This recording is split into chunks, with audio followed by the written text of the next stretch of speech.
Hello friends, before we start Module 5, this is just a quick fraction vocabulary review.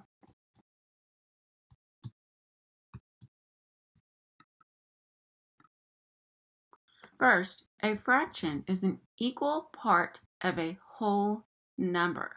So remember, we have to divide our fractions equally, our whole number equally, in order to get a fraction.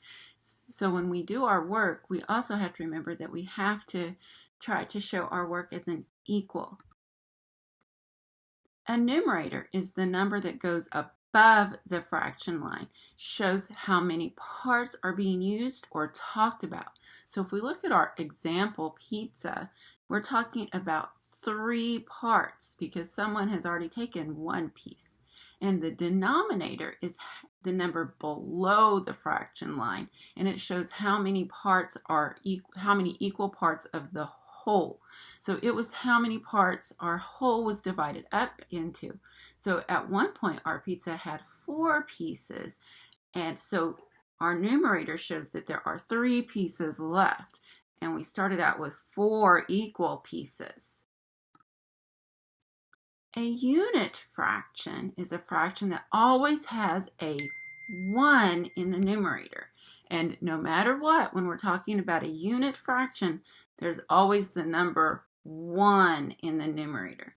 So when we're talking about a non-unit fraction, it has any other number in the numerator. So it can be a 3/9, it can be a 4/8, a 2/4, a 3/3. It can be any number but a 1. When we're talking about unit form, this is one that we were struggling with as we left class. So unit form is when we're writing the place value of the fraction in words. So instead of writing it as a number as 1/3, we're going to write it as 1/3. It's just like we're labeling our number. Instead of writing the numbers, we're going to write it in words. So instead of saying like we have 1 dog or 3 cats, we would say 1/3. Or instead of saying we have 1/10, we're having 1/3. Or instead of saying 1/100, we're having 1/3. This is just replacing that number place value. If we had the place value chart, this would be a third. So that is all this is doing. It's just saying it in words instead of the number over here.